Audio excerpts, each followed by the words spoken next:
Very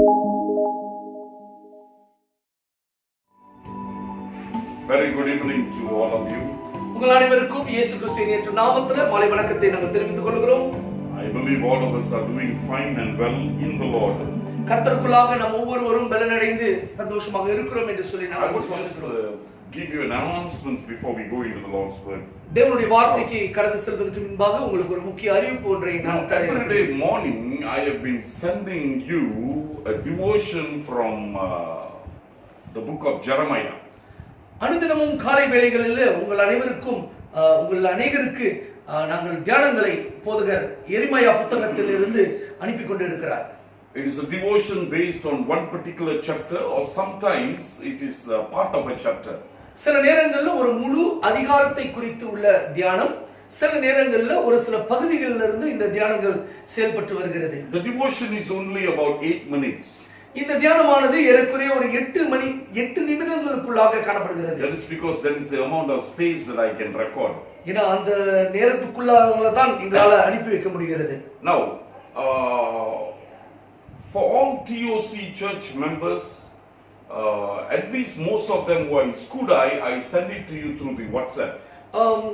TOC ஸ்கூடை அங்கத்தினர்களுக்கு முக்கியமாக போதகர் தனிப்பட்ட விதத்தில் அதை வாட்ஸ்அப்ல அனுப்பி வைக்கிறார். The others can follow it in the TOC Facebook or in my Facebook.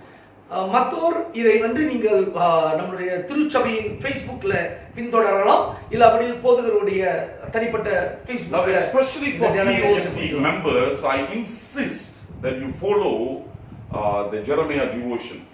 விசேஷமாக இதை கேட்டுக்கொண்டிருக்கிற ஒவ்வொரு டிஓசி அங்கத்தினர்களுக்கும் நீங்கள் கட்டாயமாக இந்த தியானத்தை பின்தொடரும்படி நாங்கள் அன்போடு கேட்டுக்கொள்கிறோம். It is only an 8-minute clip. அது ஒரு 8 நிமிட தியானம் மட்டுமே.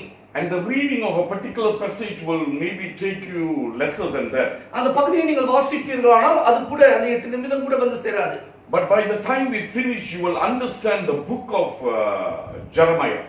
இந்த தியானங்களை முடிக்கும் நாட்களில் இந்த முழு எரேமியா தீர்க்கதரிசியின் புத்தகத்தை நீங்கள் புரிந்து கொள்ள கூடும். It may not be a detailed study, but then at least you will understand the background and what is happening. இது ஒரு ஆழமான ஆராய்ச்சி இல்லாமல் இருந்தாலும் கூட பின்னணியில் இந்த புத்தகத்தை கொடுத்து ஒரு அளவு இந்த சத்தியங்களை நீங்கள் அறிந்து கொள்ள So the full exercise will only take maybe 8 minutes of sharing the clip, the reading, and then your prayer will be about 15 to 20 minutes only. இந்த தியானங்களை நீங்கள் பின்தொடர்வீர்களானால் உங்கள் தனிப்பட்ட ஜெபத்தோடு மற்ற காரியங்களோடு நீங்கள் இணைத்து ஏறக்குறைய ஒரு 15 நிமிட தியான நேரத்தை நீங்கள் ஒதுக்கி வைக்கும்படி I want you to reserve that time, whether in the morning or in the evening, and follow that study.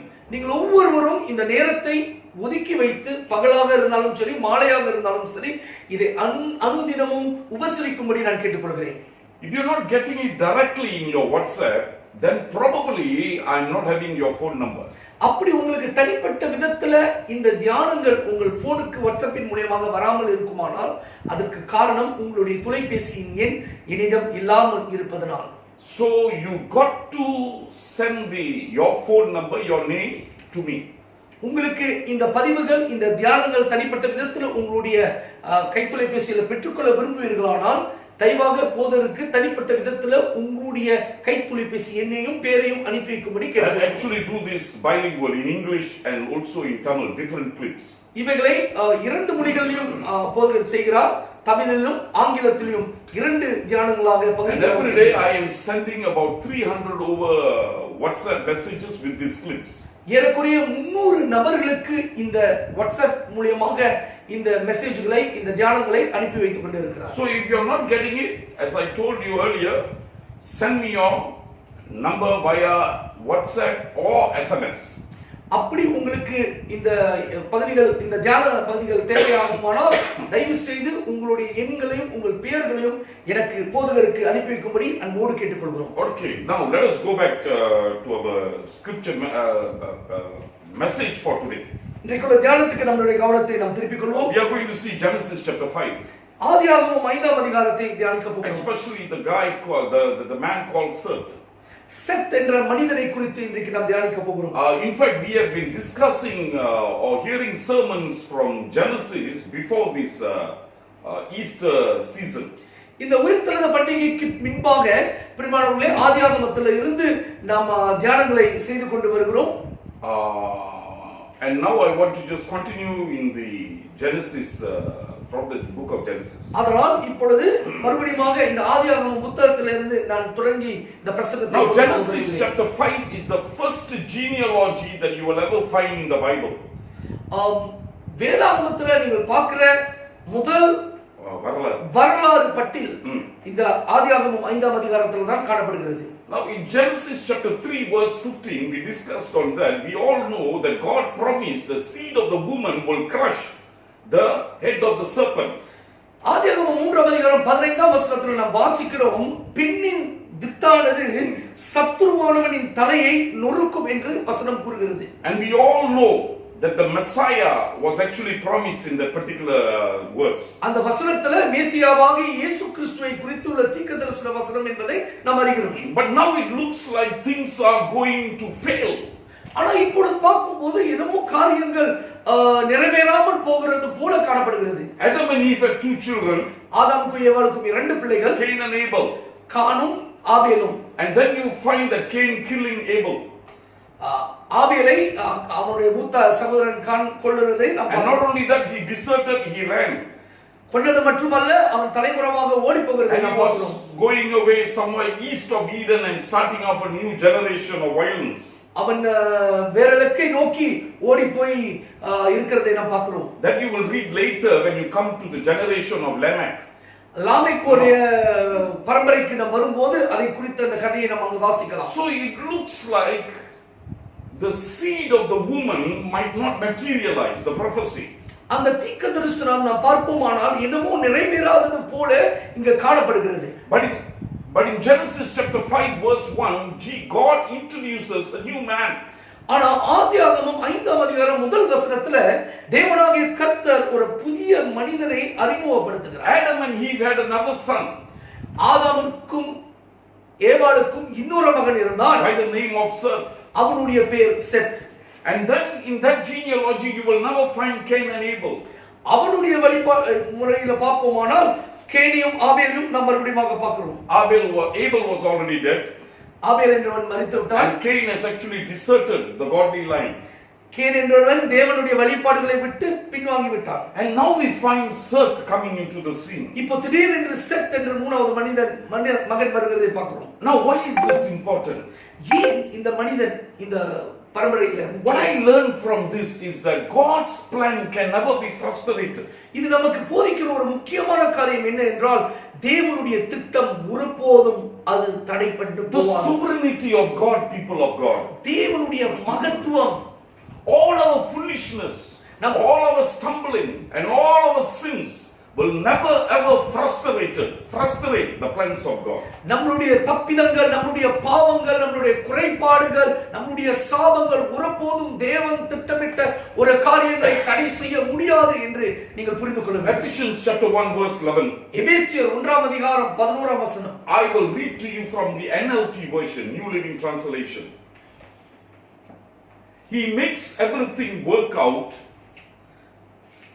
according to his plan. அவருடைய திட்டங்களின்படி அவர் எல்லாவற்றையும் நிறைவேற்றுகிறார். ESV version, God works all things according to the counsel of his will.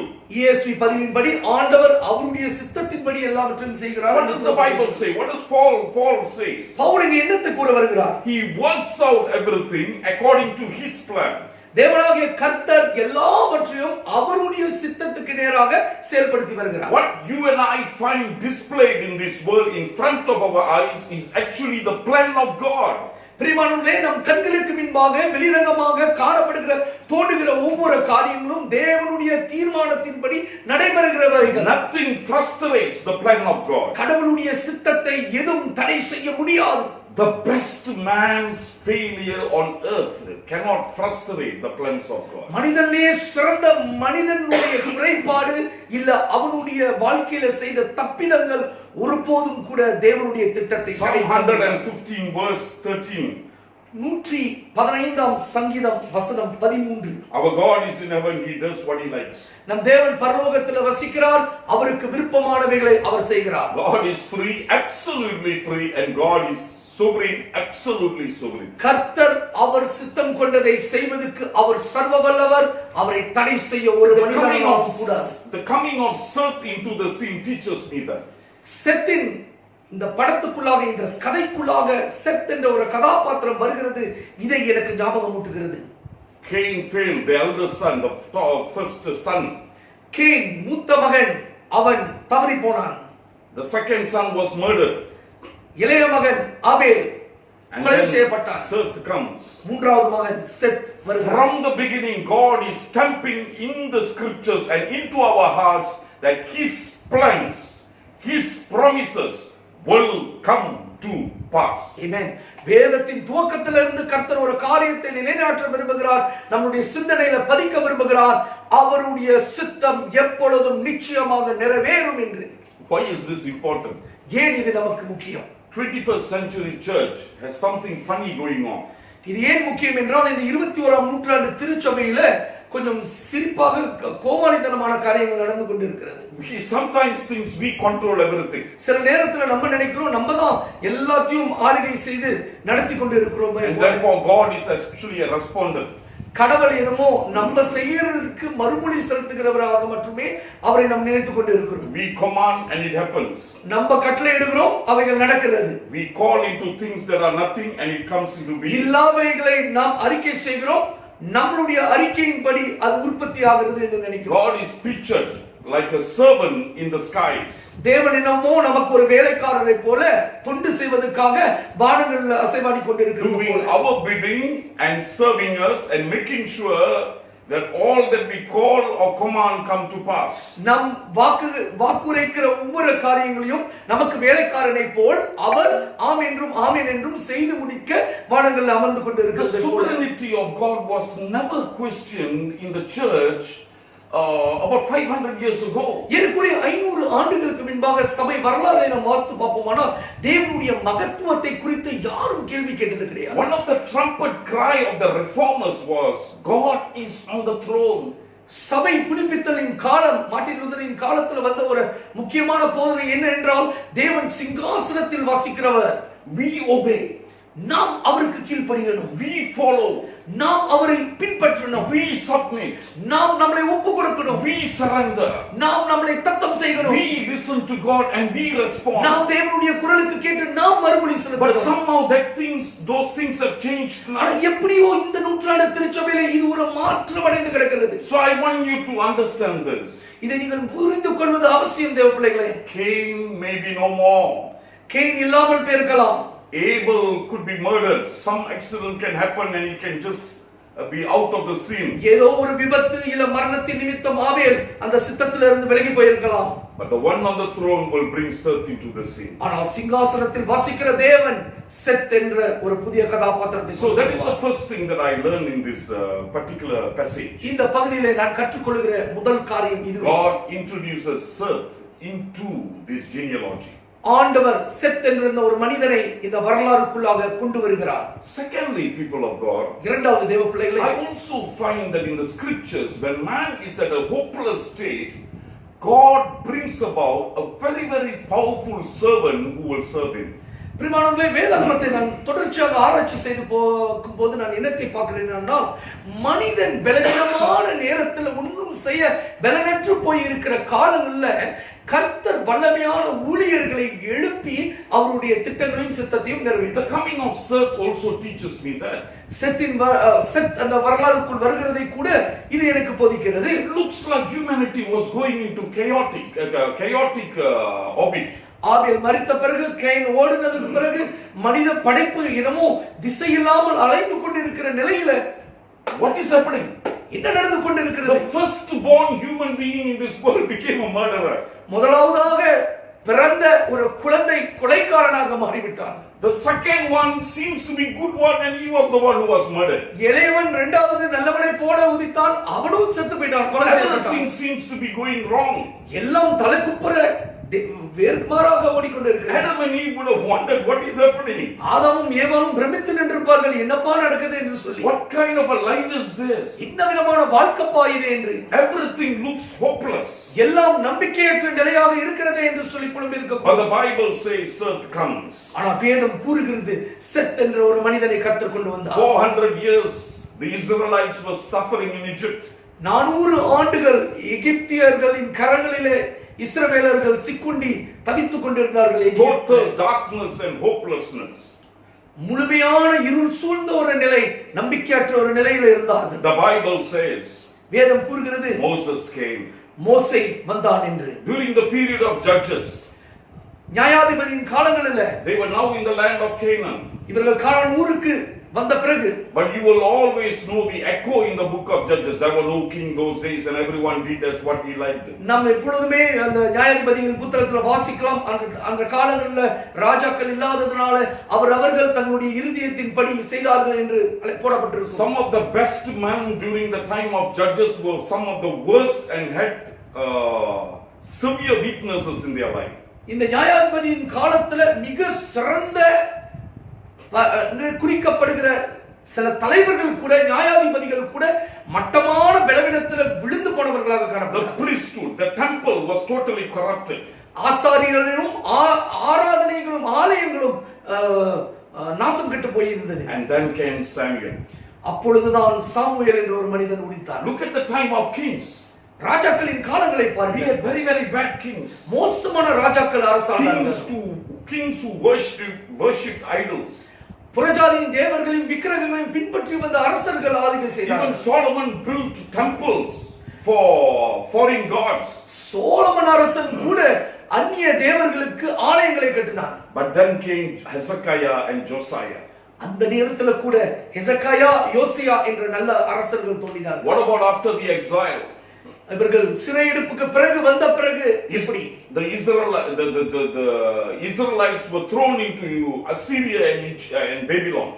அசீரியர்களினால் பிடிக்கப்பட்டு பாபிலோனில் அடிமைத்துவத்தில் அகதிகளாக அவர்கள் பிடிக்கப்பட்டார்கள். And in Babylon by the Kebar river we find Ezekiel seeing an open heaven. கேபா ஆத்தோரத்தில் எசேக்கியேல் என்ற ஒரு தேவ மனுஷன் பரலோகம் திறக்கிற ஒரு தரிசனத்தை காண்கிறதை நாம் வாசிக்கிறோம். So people of God, coming of Seth tells me during dark and hopeless times God has his servants and his people coming into the scene. பிரியமானவர்களே, இந்த செத்தின் கதையை நான் மறுபடியும் வாசிக்கும் போது ஒரு காரியத்தை நான் புரிந்து கொள்கிறேன். நம்பிக்கையற்ற நிலையில, இருள் சூழ்ந்த சூழ்நிலைகளில் தேவ ஜனங்கள் தத்தளித்துக் கொண்டு இருக்கும் வேளையில ஒரு நம்பிக்கையை தேவன் உண்டு பண்ணி ஒரு புதிய காரியங்களை செய்கிறார். This is what Hebrews chapter 10 verse 23 says. இதுதான் எபிரேயர் 10ஆம் அதிகாரம் 23ஆம் வசனத்தில் எழுதப்பட்டிருக்கிறது. Let us hold tightly without wavering to the hope that we affirm, for God can be trusted to keep his promise. தேவன் தன்னுடைய வாக்குத்தத்தங்களை நிச்சயமாக நிலைநாட்டுவார் என்ற அந்த விசுவாசத்தின்படி நாம் பிடித்துக் கொள்வோம் என்று வசனம் கூறுகிறது. I repeat the last line. God can be trusted to keep his promise. தேவன் தன்னுடைய வாக்குத்தத்தங்களை வைத்துக் கொள்ள அவர் நம்பிக்கைக்குரிய பாத்திரர். You and I can never comprehend or understand God fully. Nobody can.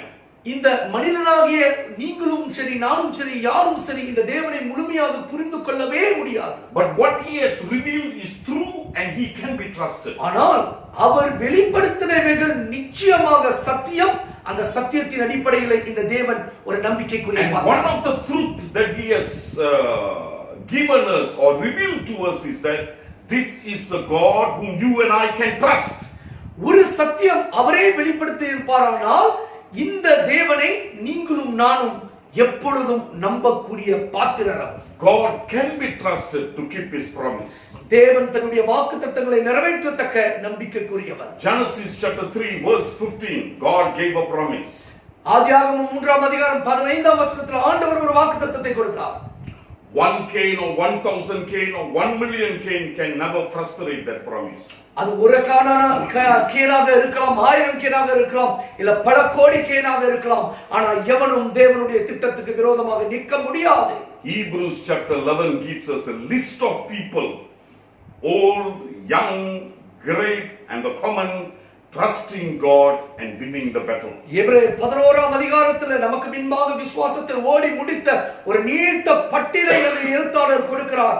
நமக்கு பின்பாக முதிய வயது, இளமை உடையவர், வாலிபர்கள் ஒவ்வொருவரும் தேவனை பின்பற்றி விசுவாச ஓட்டத்தை முடித்த இவர்களை குறித்து எழுதப்பட்டிருக்கிறது. So we have seen two things now.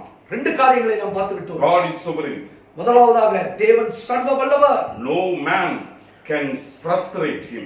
எந்த மனிதனாலும் தேவனுடைய திட்டத்தை உடைக்க முடியாது. Number two, இரண்டாவது காரியம், third story also tells me when the moment or the situation is very dark, God brings his servant into the scene. இரண்டாவது காரியங்கள் நம்பிக்கையற்ற நிலையில சூழ்நிலைகள் மாறும் போது கர்த்தர் தன்னுடைய ஜனங்களை புதிதாக எழுப்பி அந்த சூழ்நிலைகளை மாற்றி போடுகிறவராக இருக்கிறார். Thirdly, மூன்றாவது காரியம், third story also tells me, செத்தின் கதை எனக்கு மூன்றாவது காரியம் if you read Genesis 4:24, ஆதியாகமம் 4:24க்கு கவனத்தை 26, ஆதியாகமம் 4:26க்கு திருப்பிக் கொள்ளுங்கள். and to Seth, to him also there was born a son, and he called his name Enos, and then began man to call upon the name of the Lord.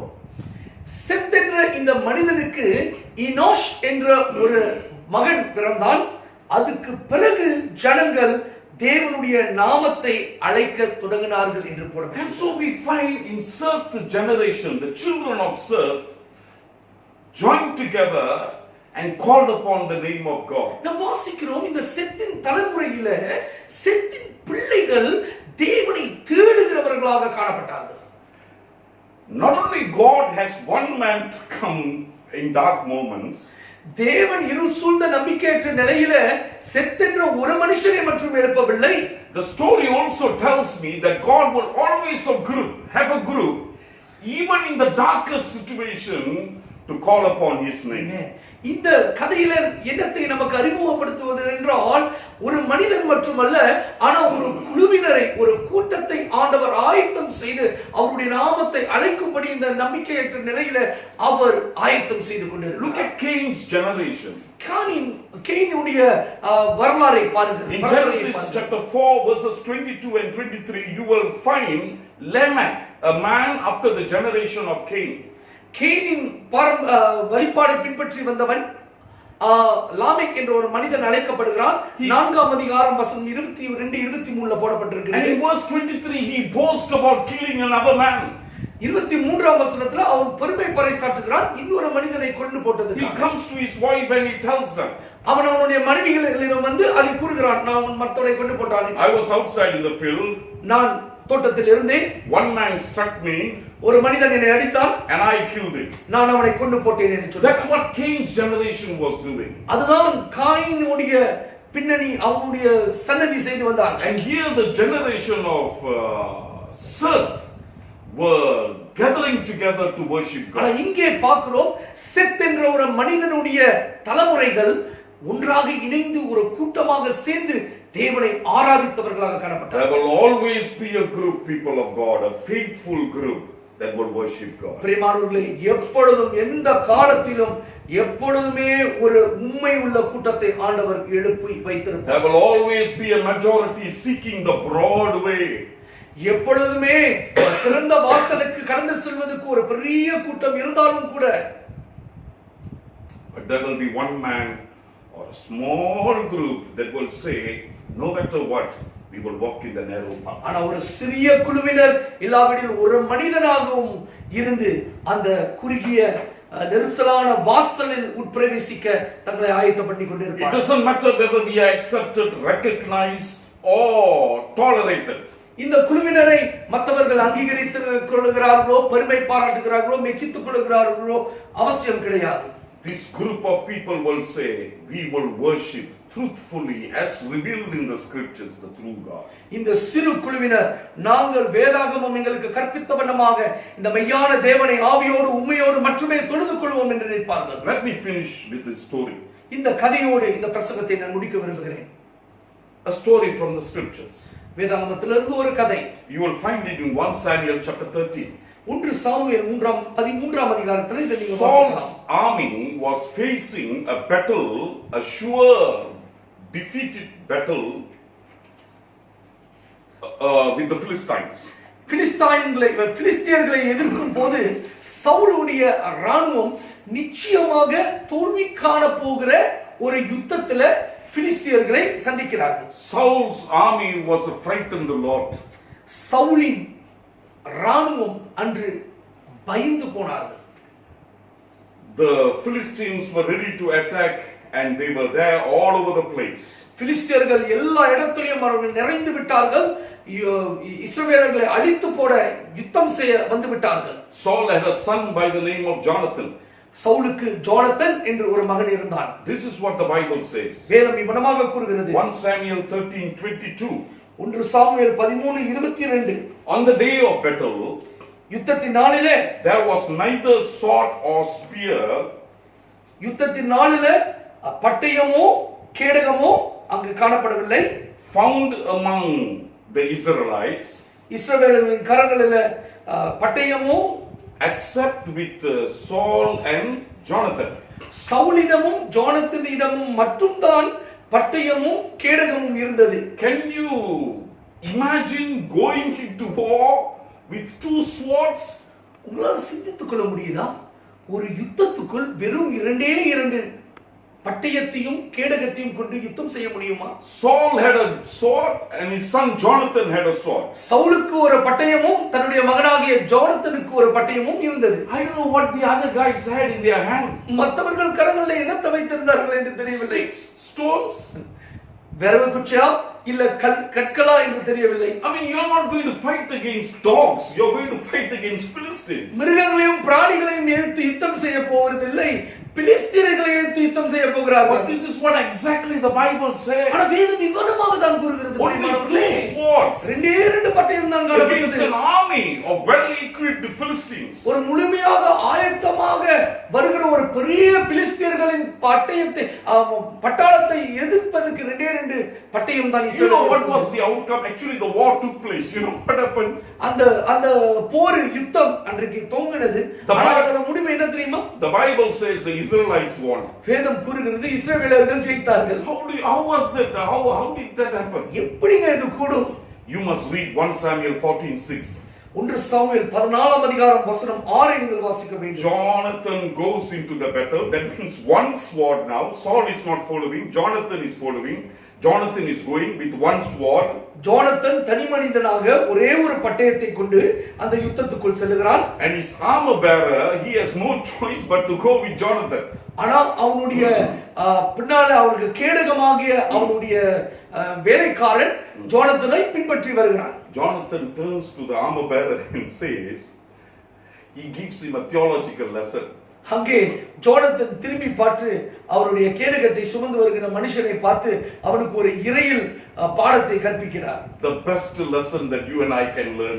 நீங்களும் நானும் கற்றுக்கொள்ள முடிய சிறந்த ஒரு இறையில் பாடம். He tells that poor guy, அந்த மனிதனை பார்த்து யோனத்தன் சொல்லுகிறான், this God of Israel, இந்த இஸ்ரவேலின் தேவன், I know something about him and what he did in the lives of our forefathers. நம்முடைய முற்பிதாக்களின் வாழ்க்கையில இந்த இஸ்ரவேலின் தேவன் செய்த சில சம்பவங்கள் நான் அறிவேன் என்று யோனத்தன் சொல்றான். And this is the lesson. இதுதான் அந்த பாடம். God is able to deliver with many or with a few. அநேகரை கொண்டிருந்தாலும் இல்ல ஒரு சிலரை கொண்டிருந்தாலும் கர்த்தர் நம்மளை நமக்கு ஜெயம் கொடுக்க அவர் சர்வ வல்லவர். So against the thousands and thousands of the Philistines, ஆயிரம் கணக்கான பிலிஸ்தீன் எதிரிகளின் நடுவிலே one sword, ஒரே பட்டயம், two people, ரெண்டு நபர்கள், we can win. ஒரு கேடகம் ஒரு பட்டயம் நாம் ஜெயிக்க கூடும். Oh, I have left one more person. இன்னொரு ஆளை நான் மறந்து விட்டேன். God Almighty. தேவாதி தேவன். That immediately makes them a majority. தேவன் அவர்கள் நடுவில் இருந்தது சிறிய அந்த இரண்டு பேரு பெரிய கூட்டமாக மாறினார்கள். This is a very, very unfair fight. இது ஒரு நியாயமற்ற ஒரு யுத்தம். It is not fair at all. இது நியாயமே கிடையாது. It is not fair on the Philistines. பிலிஸ்தீனர்களுக்கு இது நியாயமே கிடையாது. பிலிஸ்தீனர்களுக்கு You cannot bring the Creator and fight against them. Come on. சகலத்தையும் படைத்த ஆளுகை செய்கிற இறைவனை கொண்டு வந்து நீ யுத்தம் செய்யக்கூடாது. God will always have a small number. ஆண்டவர் எப்பொழுதுமே ஒரு சிறிய குழுவை தெரிந்து கொள்வார். Seth's story tells me this. செத்தின் கதை வரலாறு இதை எனக்கு போதிக்கிறது. So people of God, ஆகையால் தேவ பிள்ளைகளே, let me encourage you. இதை கொண்டு நாங்கள் உங்களை உற்சாகப்படுத்த You may be வேண்டும். one person in a family who believes in the Lord. நீங்கள் உங்க குடும்பத்துல மேபி நீங்கள் ஒருவர் மட்டுமே ரட்சிப்படைந்து கர்த்தரை Or you விசுவாசிக்கலாம். may be a very, very small majority in the place where you live. இல்ல நீங்கள் தங்கியிருக்கும் வசிக்கும் இடங்களில் நீங்க ஒரு சிறிய விசுவாசியின் கூட்டமாக இருக்கலாம். You may be facing obstacles that are too large for you. நீங்கள் வாழ்க்கையில எதிர்நோக்கிற சவால்கள் மேபி உங்களுக்கு ரொம்ப பெரிதாக காணப்படுகலாம். Let me encourage you. நான் உங்களை ஊக்குவிக்க விரும்புகிறேன். Read the Bible. வேதத்தை வாசிங்கள். Stay faithful to the revelation of Scripture. தேவனுடைய வேதாகமத்தின் வெளிப்பாடுகளுக்கு உண்மையும் முத்தமாக தங்கியிருங்கள். Don't worry about what others believe. மற்றவர்கள் நம்புகிறதை குறித்து நீங்கள் Stay விசனப்படாதீர்கள். faithful to the Bible and to the God of Israel. வேதம் கற்பிக்கிற ஒவ்வொரு கற்பனைகளையும் இஸ்ரவேலின் தேவனாகிய கர்த்தருக்கு உண்மை உள்ளவர்களாக இருங்கள். The God of Abraham, the God of Isaac, the God of Jacob is with us.